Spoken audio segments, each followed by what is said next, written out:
حدیث پڑھی کہ جب پیشاب اور پیخانے کے لیے بیٹھو تو مشرق اور مغرب کی طرف اپنے چہرے کو کر لو، مشرق اور مغرب کی طرف اپنے چہرے کو کر لو۔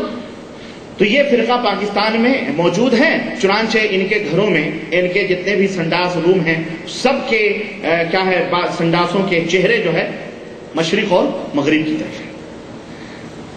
کہنا وہ کیا چاہ رہا ہے؟ کہنا یہ چاہ رہا ہے کہ یہ حدیث پاک نبی صلی اللہ علیہ وسلم نے مدینے میں بتلائی، اور مدینے میں کہ اپنے پیشاب اور پیخانے کے وقت اپنے رخ کو مشرق اور مغرب کر لو، پورب اور پچھم کر لو۔ مطلب یہ ہے کہ قبلہ مدینے میں دکن طرف ہے، قبلہ مدینے میں کس طرف ہے؟ بولو، دکن طرف یعنی جنوب کی طرف ہے۔ مدینے کا قبلہ کس طرف ہے؟ معلوم ہے کہ نہیں معلوم؟ جنوب کی طرف ہے۔ تو وہ کہہ رہا ہے، اسی لیے اللہ کے نبی نے فرمایا کہ اے مدینے کے لوگوں، تم اپنا چہرہ پیشاب پیخانہ کرنے کے لیے مشرق اور مغرب میں کر لیا کرو، جنوب یا شمال کی طرف نہ کیا کرو، کیونکہ قبلہ سمجھے۔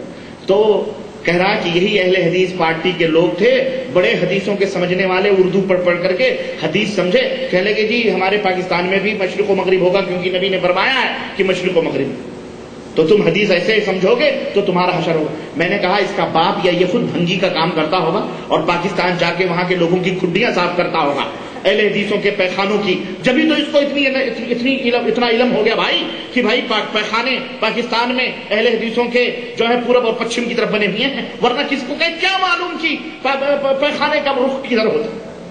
اور اسی طرح کہتے ہیں کہ ایک ایسے ہی 2 کتاب پڑھ کر کے اردو پڑھنے والا آدمی تھا، اردو پڑھ کر کے اپنے آپ کو کہتا تھا کہ یہ میں اہل حدیث ہوں، کہ ایک حدیث پڑھی اس نے۔ حدیث کیا پڑھی؟ حدیث پڑھی کہ اللہ کے رسول صلی اللہ علیہ وسلم نے فرمایا کہ نماز پڑھو بالسکونی والوقاری۔ اللہ کے رسول صلی اللہ علیہ وسلم نے فرمایا جب نماز پڑھو تو سکون اور وقار کے ساتھ پڑھو۔ اب اس کی جہالت میں ابھی بتاتا ہوں آپ کو اس مولوی کی۔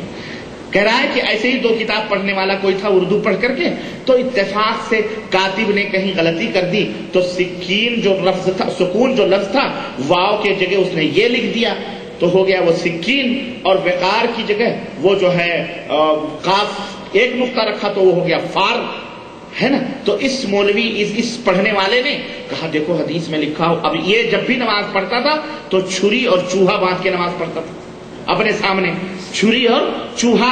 اہل حدیث تھا، بڑا حدیث دانی پر اس کو فخر تھا، اس لیے چوہا اور چھری رکھ کر کے نماز پڑھتا تھا۔ تو کسی نے پوچھا کہ بھیا یہ تم چھرا اور چوہا رکھ کر کے نماز کیوں پڑھتے ہو؟ کہا تمہیں نہیں معلوم، حدیث میں لکھا ہوا۔ کہا کون سی حدیث میں؟ کہا دیکھو حدیث میں لکھا ہوا ہے۔ کہا اچھا یہ دوسرا نسخہ منگاؤ۔ دوسرا نسخہ منگاؤ تو اس میں سکون اور وقار تھا، تیسرا منگایا اس میں سکون اور وقار تھا۔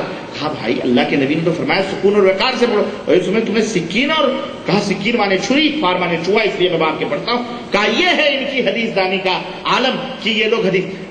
اب ذرا سوچیں، ایک طرف کہہ رہا ہے کہ یہ اردو پڑھ کر کے عالم بن گئے، اور دوسری طرف ان بیچاروں کے اوپر تانے عربی کے دے رہا ہے کہ نہیں؟ تو بتاؤ یہ غلطی اس اردو پڑھنے والے کی ہوئی یا اس ملے کی ہوئی جو عربی؟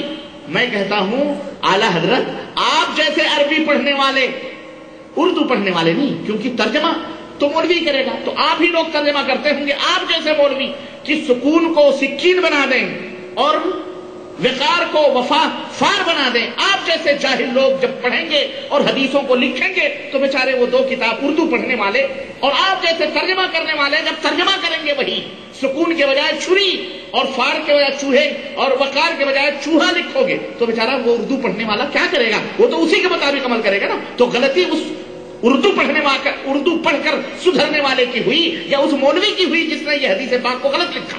بولو کس کی غلطی؟ وہ ملے کی غلطی ہوئی نا۔ تو ایسے ہی ملے ہوتے ہیں، یہی ملے خیانت کر کر کے امت کو گمراہ کرتے ہیں۔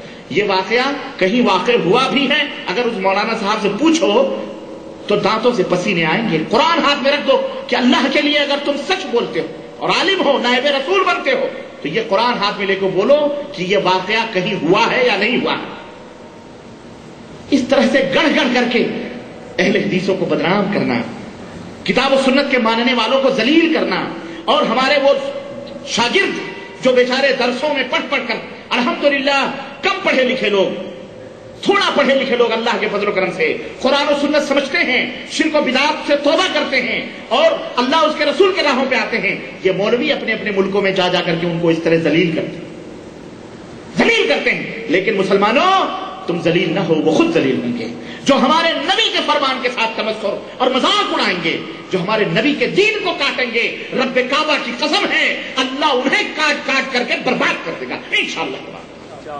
اس لیے تم کبھی پزمردہ نہ ہو، تمہارے حوصلے کبھی پست نہیں ہونے چاہیے۔ اور یہ آنکھ کھول کر کے سن لو، آنکھ کھول کر کے دیکھ لو، اور دل کے سینے کھول کر کے سن لو کہ اس دنیا میں اگر کوئی حق کا داعی ہے، اگر حق کی طرف دعوت دینے والے لوگ ہیں تو وہی جماعت ہے جو کتاب و سنت کی طرف لوگوں کو دعوت دیتی ہے۔ کسی مذہب، کسی شخصیت، کسی فرقہ، کسی جماعت کی طرف ہرگز دعوت نہیں دیتی ہے۔ جاؤ دنیا سے پوچھ لو، ہم کھلی ہوئی کتاب کی طرح ہیں، ہمارا کوئی چھپا ہوا، ہمارا کوئی ظاہر اور باطن دین نہیں ہے۔ ہمارا وہ دین جو ظاہر ہے وہی دین باطن کا بھی، الحمدللہ۔ ہماری شریعت ہے، ہمارے پاس طبیعت اور طریقت کا پیمانہ نہیں ہے۔ ہم نے محمد الرسول اللہ کو اپنا امام مانا ہے، ان کے علاوہ کسی کو امام ماننا گوارا۔ ہاں، جاؤ دنیا کی کسی بھی عدالت میں چیلنج کر دو، دنیا کی کسی بھی، اور میں امت کو یہی دعوت دیتا ہوں کہ میرے نبی کی امت کے لوگوں، کوئی اعلی حضرت نہیں، اعلی حضرت حضرت محمد الرسول اللہ، نبی صلی اللہ علیہ وسلم تو حضرت محمد ہو ہیں، اور 14 صدی کا یہ مشرک مولوی اعلی حضرت۔ سوچو ذرا، نبی کریم صلی اللہ علیہ وسلم امام الانبیاء ہوں اور لوگ اپنے اپنے اماموں کو امام اعظم کہیں۔ نبی کریم صلی اللہ علیہ وسلم کو حکمت عطا فرمائی گئی، ملاؤں نے اپنے ملاؤں کو حکیم الامت کہا۔ استغفر اللہ، تف ہے ایسی حکمت پر جو امت کو لعنت کے اندر ملوث کرے، جو امت کے اوپر لعنت کا سبب بنے۔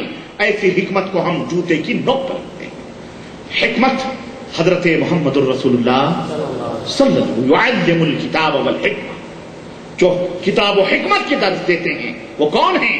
مدنی تاجدار حضرت محمد الرسول اللہ صلی اللہ علیہ وسلم۔ اور سنو مسلمانوں، سنو، اسلام میں کوئی قطبیت نہیں ہے، یاد رکھو۔